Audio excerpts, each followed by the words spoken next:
I was halfway through tightening a bolt on the solar gate motor when I heard tires crunching on gravel behind me.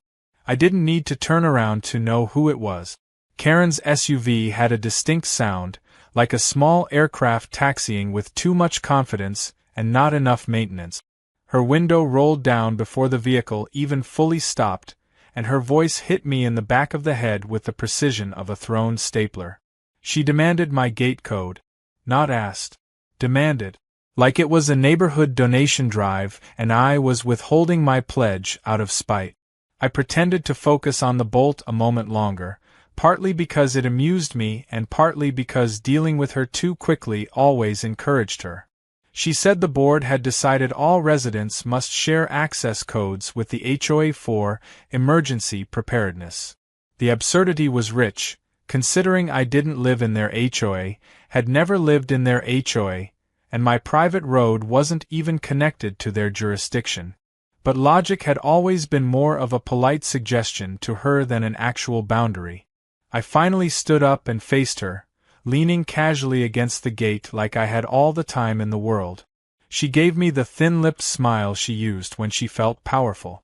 I told her my property wasn't under HOA rules. Her smile twitched.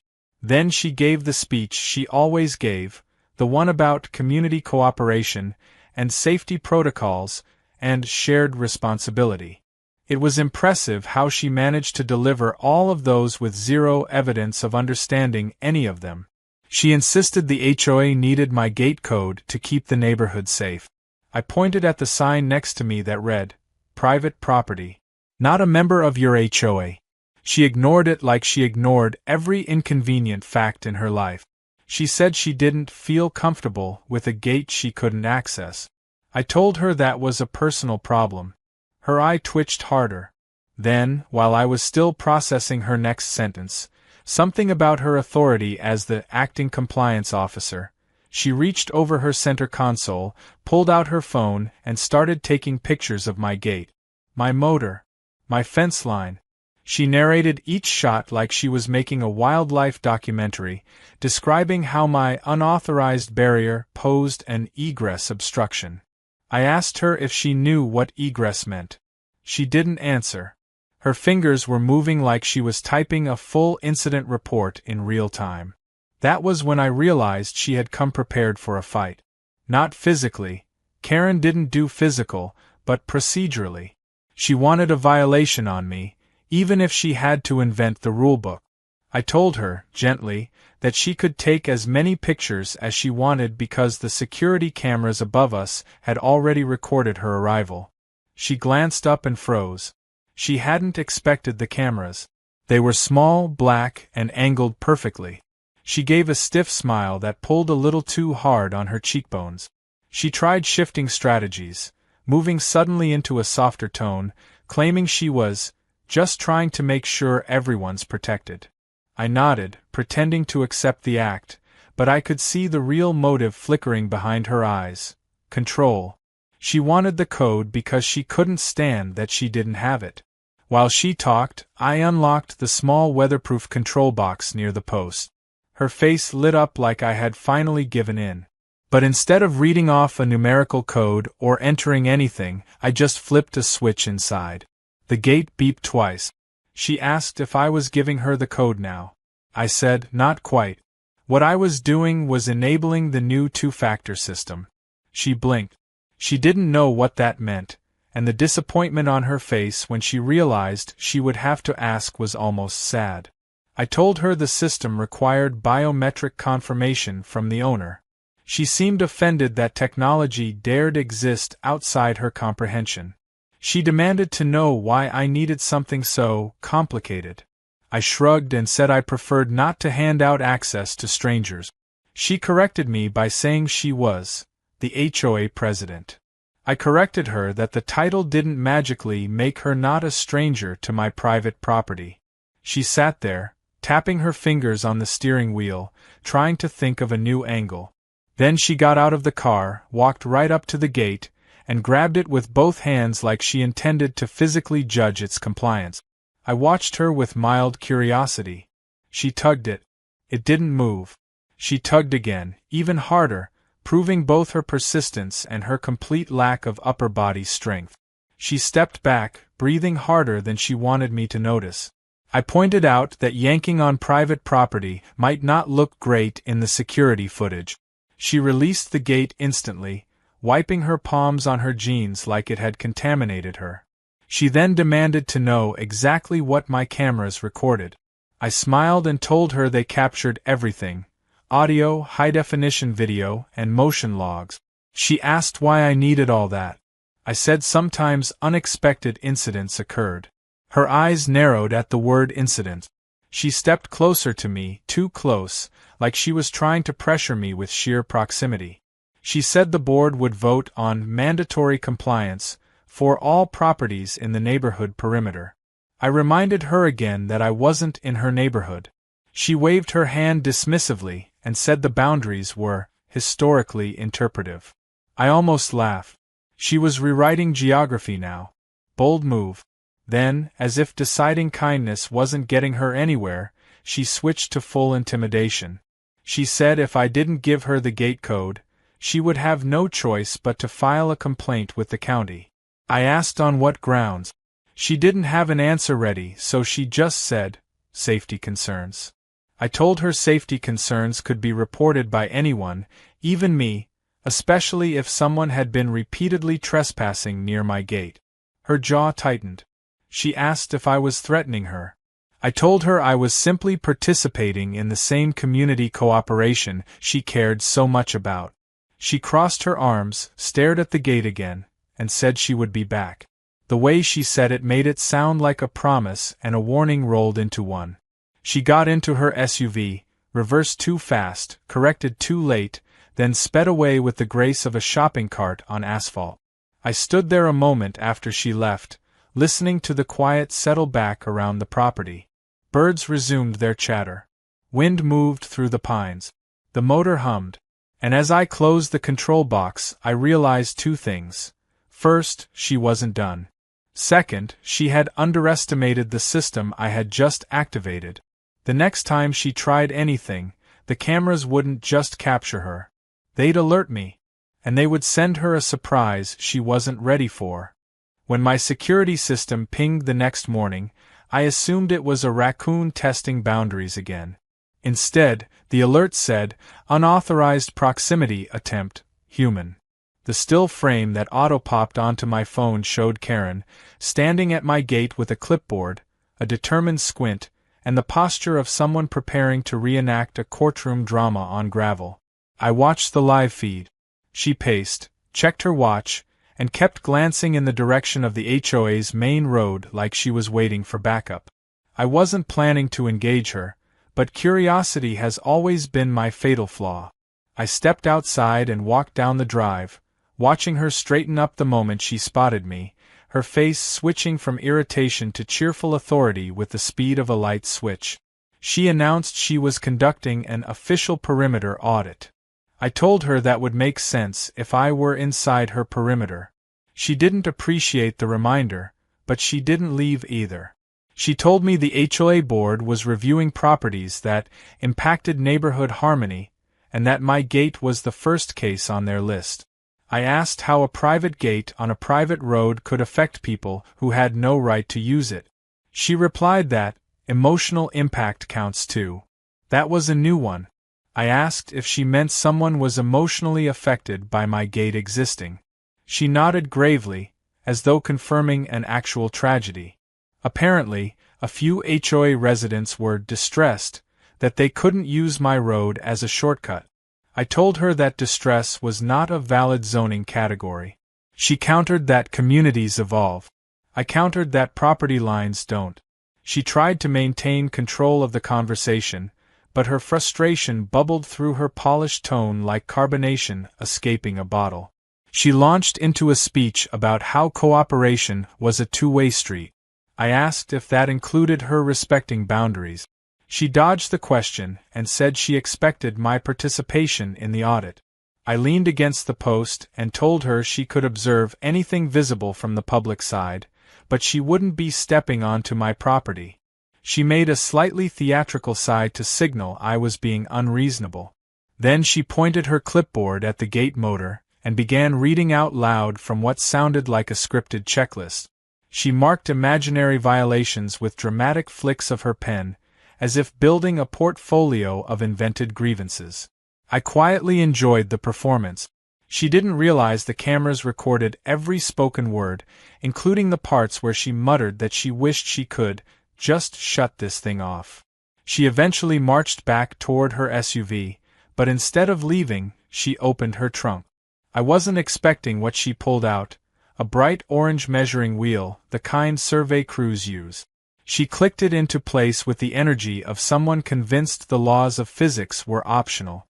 Then she began rolling it along the fence line, counting steps, adjusting angles, and treating every dip in the ground like it was evidence for a trial. I watched the spectacle unfold. She measured distances that had nothing to do with anything, scribbling so aggressively that the tip of her pen almost tore the page. I asked what she was calculating. She said she was checking whether my fencing encroached on community land. I reminded her, again, that this wasn't community land. She dismissed the correction with a flick of her wrist.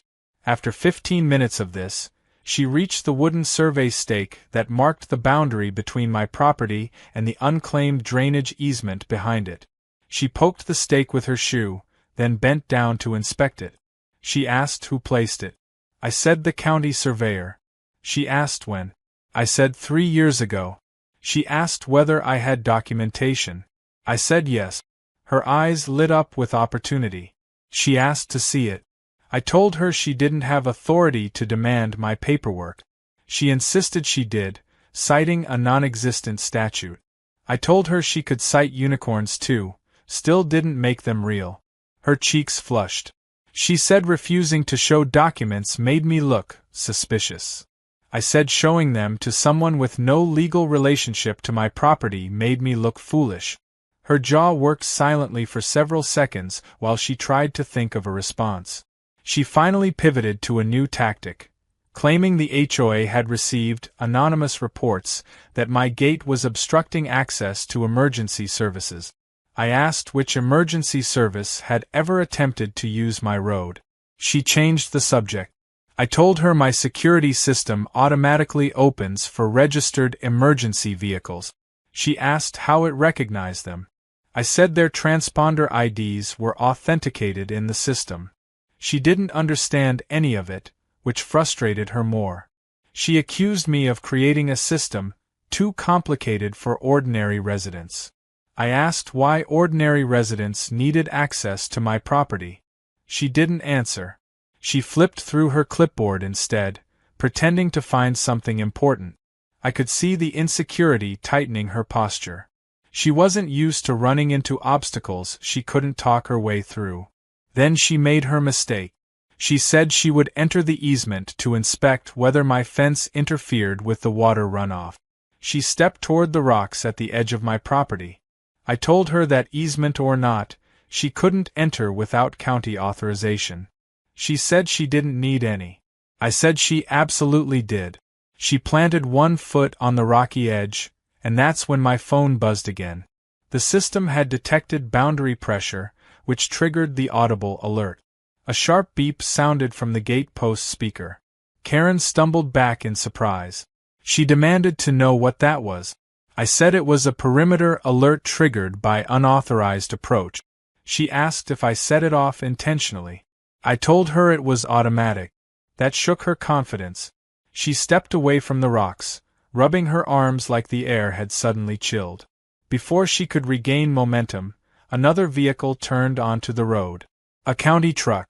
Not one she had called, but one that had been scheduled for weeks. The annual drainage easement inspection. The timing couldn't have been better. The inspector stepped out, clipboard in hand. Karen straightened, smoothing her shirt, preparing to present herself as the authority. Instead, the inspector greeted me by name, asked how the solar system was running, and complimented the new camera angle that caught raccoons more clearly. Karen's expression faltered. She introduced herself as the HOA president and said she was conducting an oversight review. The inspector raised an eyebrow and asked why the HOA was inspecting private property and county land. Karen tried to explain her evolving interpretation of boundaries. The inspector shut that down with a single sentence. "Ma'am, this land is not under your jurisdiction." Karen's face drained of color. The inspector asked whether she had authorization to stand on or near the easement. Karen stammered. I stood quietly, letting the scene unfold without adding fuel. The inspector issued a polite but firm warning that unauthorized inspection attempts could result in fines. Karen tried to shift blame onto her, concern for community safety, but the inspector didn't indulge her. He completed his check, confirmed the easement was clear, confirmed my fencing was exactly where it belonged, then wished me a good day. Karen watched him leave, her clipboard clutched like a lifeline that no longer worked. When we were alone again, she muttered that this wasn't over. I nodded. She climbed into her SUV, trembling with a mixture of embarrassment and rage, and drove off without looking back. As I headed toward the house, my phone buzzed one more time. A security alert. Motion detected. Archived automatically. And the system had tagged the recording with a new label. Repeated attempt, escalation likely. For once, the software and I agreed. She would return, and she would bring something new. Her need for control wouldn't let her walk away. And whatever she brought next, I was ready for. 2 days passed without a single sighting of Karen, which should have brought peace but instead felt like the property equivalent of the calm before a tornado touches down. When people like her go silent, they aren't defeated, they're recalibrating. And sure enough, at 9:14 a.m. on the third day, my phone buzzed with a security alert so specific it almost made me laugh. Attempted entry, multiple individuals, unknown intent. I opened the live feed and saw 3 people clustered at my gate. Karen was in the middle, dressed like she was running a televised town hall. On her left stood a short man with steel-gray hair wearing a blazer despite the heat. On her right, a taller woman holding a manila folder like she expected to hand me a subpoena. They were staring at my gate as if waiting for it to bow to their collective authority. I slipped on my boots and walked down the drive. By the time I reached them, Karen had her arms crossed in that signature pose, half command, half self-comfort. She greeted me with a smile stretched so tight it made her eyes look smaller.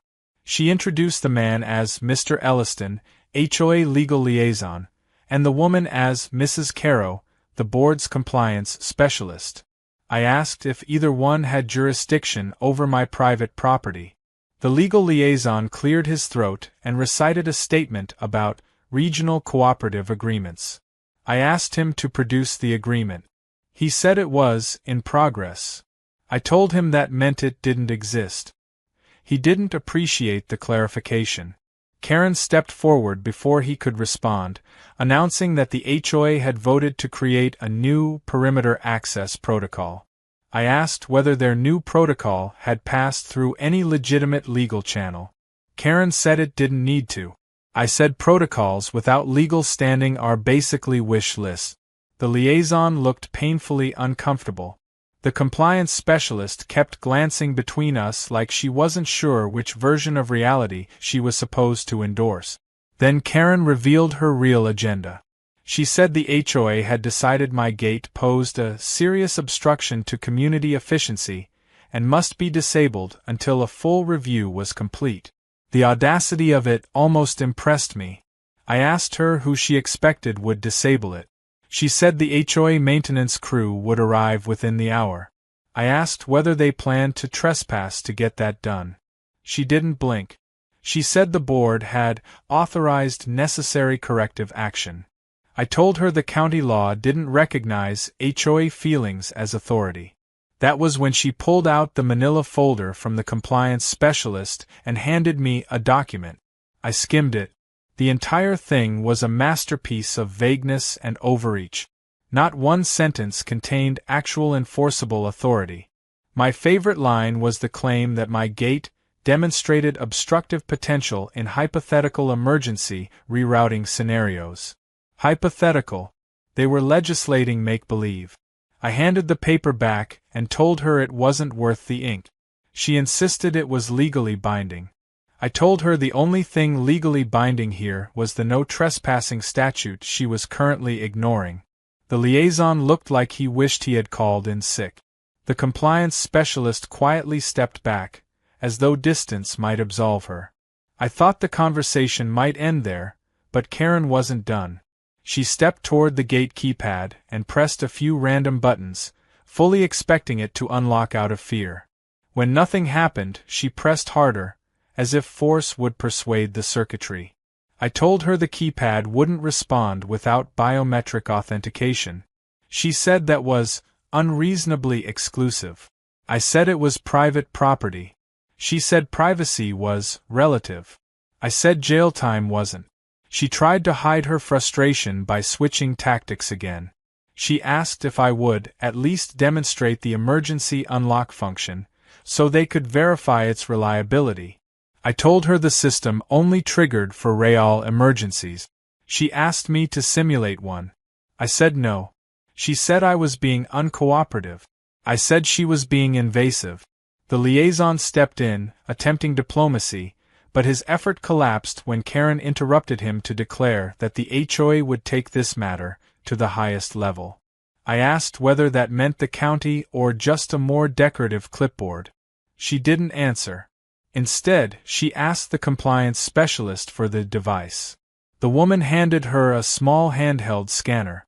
Karen pointed it at my gate like she had just pulled out a futuristic weapon. She pressed a button. The device beeped. She stared at it with intense expectation. Nothing happened. She pressed it again, harder. Another beep. Still nothing. I asked what she thought the scanner would accomplish. She said it could detect security vulnerabilities. I asked where she bought it. She proudly said, online from a specialized vendor. I said it looked like an overpriced stud finder. She froze. The liaison coughed in a way that suggested he was trying not to laugh. Karen's entire posture stiffened. She insisted it was a professional inspection tool. I told her that professional tools usually do more than beep politely. Her face went pink. Then she made her boldest attempt yet. She stepped back, inhaled deeply, and declared she was formally requesting entry onto my property to conduct an internal safety review. I said the request was denied. She said denial wasn't an option. I told her trespassing charges were. She glared at me, then at the cameras, then at her two companions, silently begging for someone to back her up. Neither did. She pivoted again. She said she would simply observe the gate from a closer vantage point. She took one slow step forward, testing whether I would react. I didn't move. She took another. And that's when the security system triggered the next-level response I had configured days earlier. A sharp triple-tone alarm sounded from the speaker above her. Louder than the standard alert, unmistakably a warning. Karen yelped and stumbled back, colliding with the legal liaison, who nearly dropped his briefcase. The compliance specialist jumped like someone had fired a gun.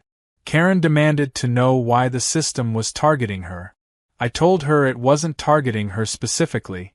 It was alerting based on proximity threshold and motion analysis. She asked what that meant. I said it meant she triggered the hostile approach buffer. She asked if I programmed it to consider her hostile. I said the system reached that conclusion independently. The liaison failed to stifle a laugh that time. Her embarrassment turned into anger with alarming efficiency.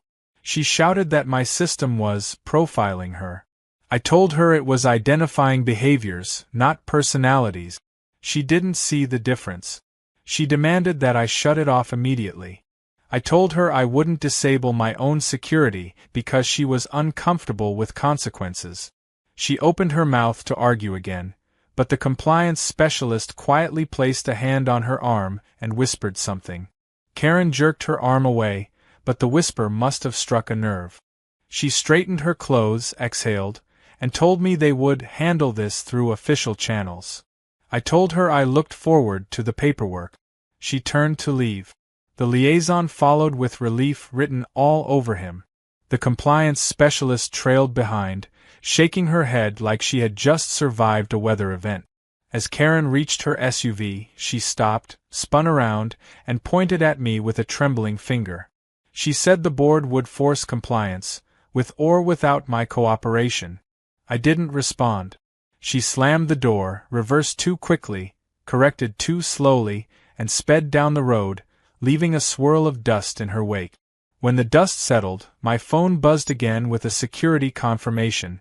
Escalation path identified. Prepared for contingency level 2. I stared at the message for a long moment, then looked at the road she disappeared down. She was planning something bigger. Something coordinated. Something messy. And I had the unsettling suspicion that whatever she chose as her next move wouldn't just involve my gate. It would involve the law. Or at least her interpretation of it. By the fourth morning, the tension in the air felt so thick I almost expected it to condense into dew on the grass.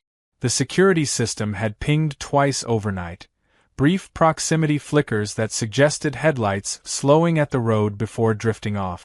I didn't check the footage right away. I preferred to let the universe deliver the reveal at its own comedic timing. And sure enough, the system delivered a full report just as I was finishing breakfast. Motion signatures. Vehicle make. Plate scan. HOA patrol cart. At 2:13 a.m., of all times. That alone would have been amusing, but the next alert was what made me set down my coffee. Multiple vehicle entry attempt anticipated. The system didn't guess. It predicted based on motion clusters, driving patterns, and location pings. Something coordinated was heading my way. Something with more horsepower than Karen's midnight curiosity lap. I stepped outside before they arrived, leaning against the porch railing, just watching the tree line the way ranchers watch for storms. 5 minutes later, I heard engines, 3, maybe 4, coming down the main road. They slowed. Turn. And then the caravan emerged like a budget version of a government convoy. 2 pickup trucks, an SUV, and a small utility trailer with orange cones stacked inside. HOA cones, unfortunately, bright, reflective, and purchased in bulk to justify community safety budgeting. Karen led the procession in her SUV, window down, chin raised like she was overseeing a military operation. Behind her, 4 board members I barely recognized stepped out of their vehicles holding clipboards, tool bags, and one overly ambitious man carrying a crowbar with the confidence of someone who had never used one for its intended purpose. I walked calmly down the gravel drive, arriving just as Karen exited her SUV with the ceremonial stiffness of someone about to break ground on a new development. She said the board was here to enforce perimeter code compliance. I told her she had neither a code nor compliance authority. She said she did now. I asked which law granted that. She gave me a smile that said she was about to twist logic into shapes no statute could recognize. She claimed the HOA had unanimously voted to designate my gate a shared community access point. I pointed out that voting to claim property doesn't make it yours. She replied that my refusal to cooperate had forced the board's hand. I told her she should probably stop forcing things she didn't own. The man with the crowbar shifted uncomfortably, as though realizing he was holding an accessory to a crime. Karen explained that the board planned to temporarily remove my gate chain, open the fence line, and establish contingency routing for neighborhood emergencies. She said it like she was describing a perfectly reasonable weekend chore and not a felony.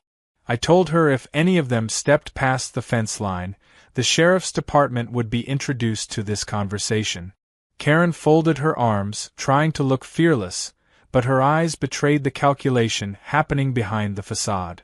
The board members began unloading cones and placing them in a neat line along the road, creating what they clearly believed was the boundary of their newly claimed jurisdiction.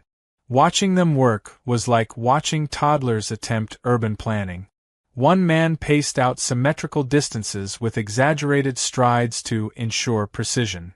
Another woman used a tape measure in ways that suggested she had only recently learned what a tape measure was. Meanwhile, Karen issued instructions in sharp, clipped sentences, insisting the board needed to establish command presence. I told her the only thing they were establishing was evidence. She ignored me. Then came the real escalation. The man with the crowbar approached my gate, hesitating only slightly before gripping the bar like it was a baton, and he was about to conduct an orchestra of poor decisions. I told him calmly that the cameras recorded facial recognition, height, weight distribution, and tool type. His hands loosened on the bar. He asked Karen if she was sure. Karen said the HOA had full authority. I said the HOA had full imagination. The man lowered the crowbar. Karen marched toward the gate herself, clipboard swinging like a gavel, voice sharp enough to carve ice. She announced she would initiate the preliminary physical assessment. I asked if she meant she was about to commit property damage. She ignored the question and stepped closer. Too close. That was when the system triggered Phase 2. The gate's upper speaker emitted a clear, authoritative voice generated by the system's deterrent module, deep, calm, and unmistakably official in tone. Warning. Unauthorized tampering detected. Incident will be logged and forwarded to county enforcement channels. Karen jumped back, shrieking loud enough to send a small flock of birds scattering from a nearby pine. The board members froze mid-step. The crowbar guy dropped his tool, which clattered against the gravel with a noise that sounded suspiciously like guilt. Karen demanded to know who had spoken. I told her it was the system's automated legal notification module. She shouted that I had no right to surveil her. I replied that she had no right to attempt forced entry. She yelled that I was creating a hostile environment. I said she had arrived with a demolition crew. She sputtered something about community welfare. One of the board members whispered to another, loud enough for me to hear. He warned us about this last year. Apparently there were minutes from some meeting where I had been the topic of discussion. Karen regained her footing, or something resembling it, and declared she was filing an emergency injunction. I told her injunctions require grounds. She said she had them. I asked her to list one. She said she didn't have to explain herself to me. I said she would have to explain it to the judge. She said the judge would understand. I said judges usually require facts. Her face reddened. She then pivoted into a tactic I didn't expect. Emotional appeal. She said the HOA residents were afraid. That they felt unfairly excluded. That my gate was creating social division. That communities relied on shared trust. She said all of this while standing on my property line with a crowbar less than 6 feet away. I told her trust required respecting boundaries. She said boundaries were subjective. I said laws weren't. She didn't like that answer. She tried one last strategy, an improvised one, clearly born from desperation.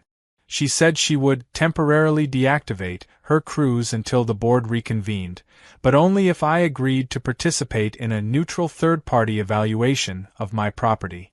I asked if the evaluation was conducted by actual officials or the same people who bought cones for emotional comfort.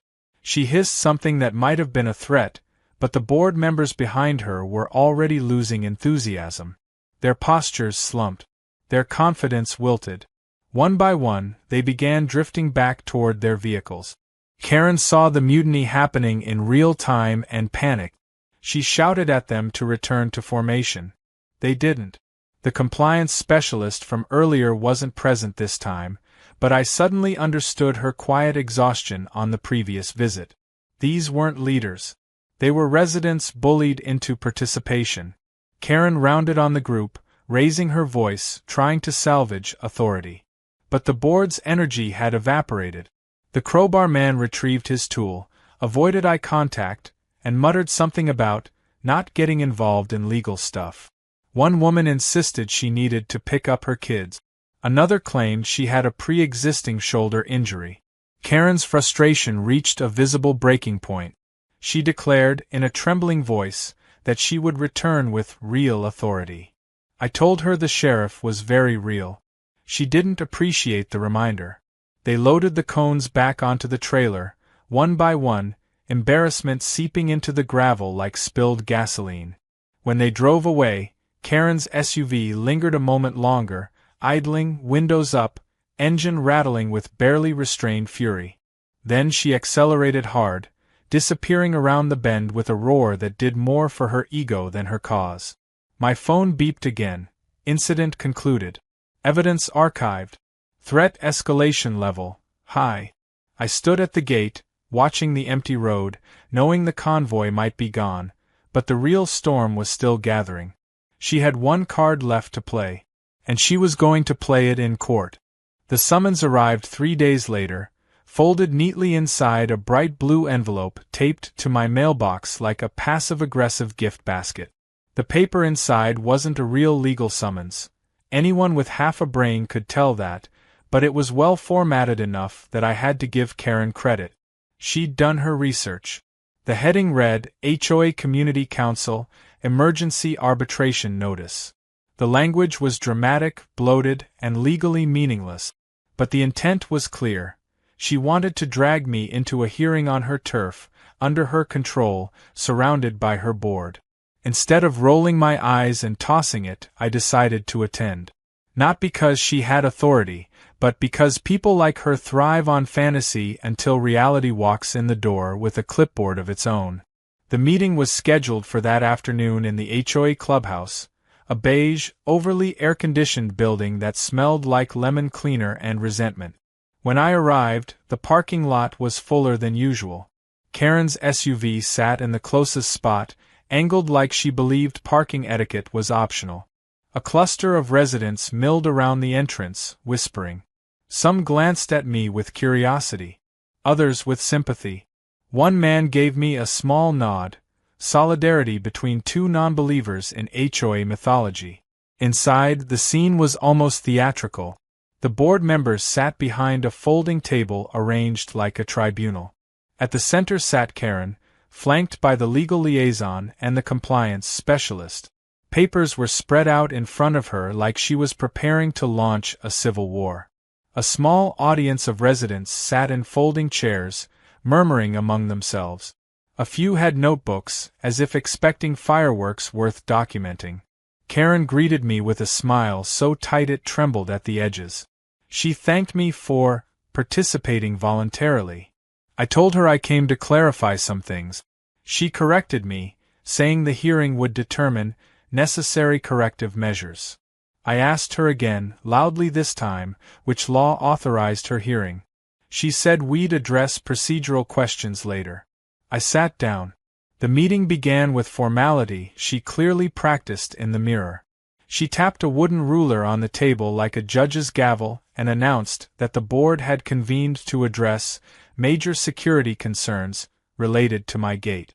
She listed accusations: obstruction, unregistered access control, community disruption, emotional distress, potential hazard, boundary ambiguity. Each claim more imaginative than the last. I waited until she was done, then asked if any board member had witnessed an actual hazard. Silence. I asked whether the gate blocked any public road. Silence. I asked if a single emergency vehicle had ever been impeded. Silence thickened. Karen cut in, insisting the issue wasn't actual incidents but potential risk to community cohesion. I told her cohesion wasn't a legal category. She said it was a community value. I said values don't override property law. A few residents snickered quietly. She shot them a glare sharp enough to slice drywall. Her legal liaison attempted to introduce the shared perimeter access doctrine, a phrase that sounded impressive until you realized it came from a blog written by someone calling themselves the HOA warrior. I said I'd be happy to hear their expert speak in person. The liaison deflated. Karen shifted tactics. She asked the compliance specialist to present Exhibit A, a photo of my gate from an unflattering angle, taken at dawn to maximize shadows and make it look vaguely menacing. Then Exhibit B, a picture of cones placed awkwardly along the road. Then Exhibit C, the screenshot of her scanner beeping uselessly. Each exhibit was introduced with the solemnity of forensic evidence. Residents leaned forward, trying to make sense of what they were supposed to be impressed by. I asked whether any of the exhibits demonstrated wrongdoing. She said they demonstrated obstruction. I asked obstruction of what? She said potential movement. I asked movement of whom? She said residents. I asked which ones. She said several. I asked for names. She refused. I said anonymity wasn't evidence. A couple residents raised eyebrows, enjoying the unraveling. She pivoted again, declaring my security system excessively defensive. I asked if she preferred it be less effective. She said it intimidated people. I asked who was intimidated. She said, people in general. I asked which people specifically. She accused me of trying to trap her linguistically. I told her language was a trap only if you didn't know how to use it. Her patience thinned to a thread. She announced that the board had voted to require me to provide the gate code to the HOA for emergency purposes. I reminded her I didn't live in the HOA. She said the road impacted the community. I said the road wasn't theirs. She said the vote was unanimous. I said unanimous fantasy was still fantasy. She slammed the ruler on the table. The sound echoed through the room and startled her own board more than me. She said, slowly, that refusal to comply would be met with cascading enforcement action. I asked her to define cascading. She said the HOA would take progressive measures. I asked if those measures involved trespassing, property damage, or more cones. A few residents laughed. Karen glared at them again. Then came the moment she had clearly rehearsed. She lifted a folder labeled Formal Complaint and announced she was submitting it to the county sheriff that afternoon. She said it accused me of creating an illegal barrier restricting community access. She looked triumphant. I told her I had already spoken to the sheriff yesterday. The room stilled. Karen blinked. Twice.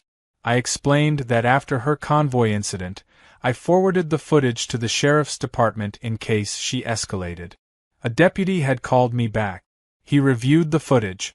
He confirmed the gate was lawful, my road was private, and the HOA had zero jurisdiction. I told her the deputy said if the HOA attempted removal again, he would personally deliver a trespass warning to every board member involved. The room's energy shifted so sharply it felt like the air pressure changed. Residents exchanged looks. The board members froze. The compliance specialist covered her mouth. The legal liaison stared down at his papers as if hoping they would swallow him whole. Then Karen snapped. She accused me of sabotaging the hearing by weaponizing law enforcement. I told her I was simply informing the sheriff about suspicious activity. She said I was undermining community authority. I said authority wasn't something she could invent in a meeting. She accused me of manipulating the narrative. I said she was welcome to present her version to the sheriff. She said she would. I told her to bring exhibits A through C. They'd make great comedic relief. Her composure shattered. She began pacing, talking too quickly, insisting the HOA wouldn't be intimidated. But the board members weren't with her anymore. The compliance specialist quietly gathered her papers. The liaison leaned over and whispered something to Karen. Her face twisted with panic. And then came the moment she lost her audience. The final stage didn't arrive with drama at first.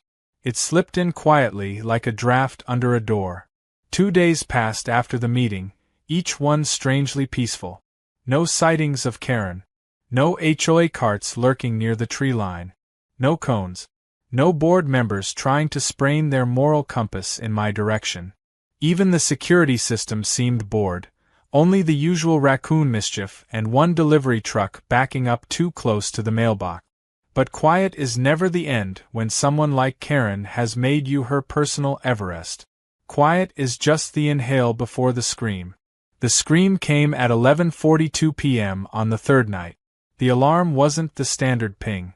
It was the system's highest alert, forced breach attempt, a priority one. I shot out of bed and checked the live feed. What I saw wasn't a subtle approach or a timid poke at the fence line. It was chaos. Headlights blazed against the gate from 2 angles. A third car sat half on the gravel, half in the ditch, its back wheels spinning uselessly. Karen was out front, hair wild, face flushed, gesturing frantically at two men I didn't recognize. One held bolt cutters. The other held something worse. A portable electric grinder, sparks already spitting as he tested the switch. Both men looked uncomfortable, confused, maybe even reluctant, but they were there, and they were equipped. I threw on boots, grabbed the flashlight I didn't need thanks to the floodlights, and walked down the drive. The closer I got, the clearer the audio feed became through the system. Karen was panicking. Not angry panicking, the real kind, where the voice cracks around the edges and the hands shake despite the bravado. She kept saying the same thing. Just cut it. Cut it before he calls anyone. Cut it now. Do it now. The bolt cutter guy muttered that he didn't want legal trouble. The grinder guy said something about this, not looking like what she described. Karen snapped that she was the HOA president and had full emergency authority to order access. The men hesitated. Her desperation sharpened. I stepped into the open, letting the motion lights wash over me. Karen froze mid-sentence. The men turned, startled. I walked forward slowly, calmly, as if coming to check on a sprinkler timer. Karen stepped back, the instincts of fight and flight battling behind her eyes. Flight was losing.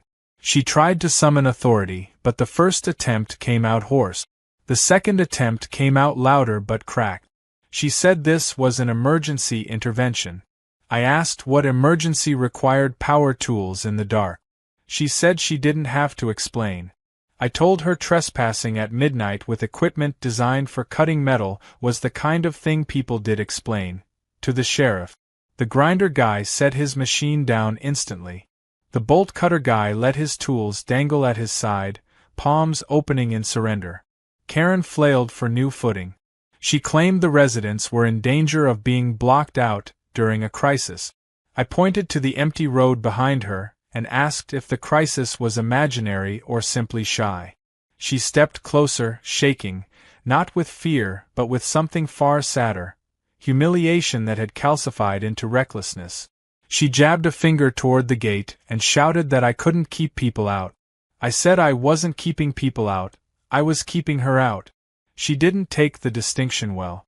Then came her unraveling in full. She said the road should have been hers. That the community depended on her. That she had tried for years to bring order to a neighborhood full of people who didn't appreciate structure. She said I made her look powerless. That my refusal taught others to ignore rules. That I ruined her authority. And there it was, the real motive laid bare in the cold glow of the floodlights. This wasn't about gates, or roads, or safety. It was about control. She needed the code because she needed people to need her. I let her talk. Not because I enjoyed it, but because the last pieces of the puzzle were falling into place. The system announced its next phase automatically.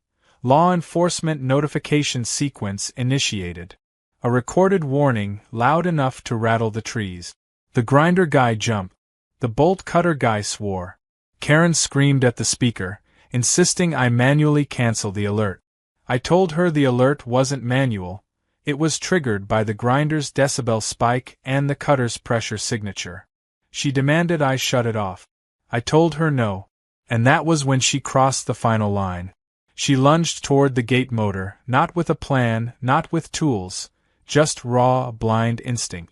She grabbed the casing like she intended to rip it open. She didn't get the chance. The system triggered its last defense layer. A strobe burst, an automated verbal warning designed to deter vandalism. The flash disoriented her. She stumbled back, fell to one knee, and dropped her clipboard. Papers scattered across the gravel like a deck of cards thrown by a magician who gave up halfway through the trick. The two men backed away from her, shaking their heads. One mumbled that he was out. The other said something about not getting blamed for whatever this is. They got into one of the trucks and peeled out so fast gravel pinged off the trailer hitch. The third car's engine coughed to life and followed. Karen stayed kneeling a moment longer, breathing hard, staring at the ground like it might explain how her plan unraveled so completely. When she finally stood, she didn't look at me, not directly.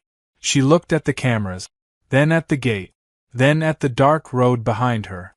Her voice, when she spoke again, wasn't angry or authoritative.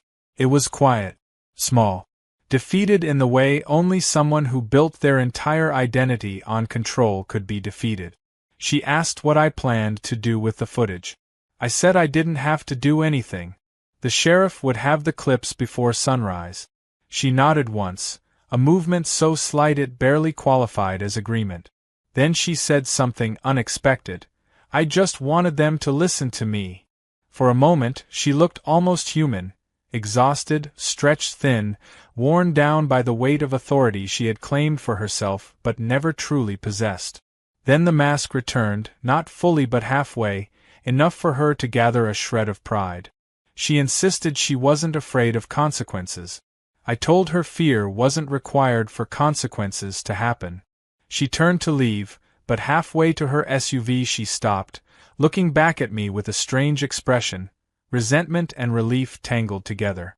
She said she hoped I was happy now. I told her I didn't want her misery. I wanted my boundaries respected. She didn't answer. She drove off slowly this time, no dramatic acceleration, no gravel spray, no performance. Just taillights disappearing into the dark like exhausted embers. The sheriff arrived 40 minutes later. I met him at the gate. He'd seen the footage already. He shook his head, said he'd be visiting her first thing in the morning. Trespassing. Attempted property damage. Coordinating unlawful entry. Plus the joy of explaining it to her board and neighbors. He said people like her burn out eventually, either by choice or by force. I asked which one this was. He said, a bit of both, I think. By dawn, the security alerts had gone quiet. The road was empty. The gate stood unbothered, motor steady, hinges clean. My property wasn't just secure, it was settled. The HOA held an emergency meeting 2 days later. Karen wasn't present. They voted unanimously to remove her as president. Someone else would fill the role. Someone calmer. Someone who didn't confuse leadership with ownership. A week passed. Then another. One afternoon, I saw Karen walking alone down the main road, hands in her pockets, head down, not looking for anyone to obey her. When she reached the turn toward my property, she hesitated, just briefly, then turned the other way. The story didn't end with apologies or friendship or mutual understanding. It ended with boundaries. Real ones. Enforced ones. Needed ones. And for the first time since she'd arrived in my life with her demands and her clipboard and her manufactured authority, she finally stayed on the correct side of them.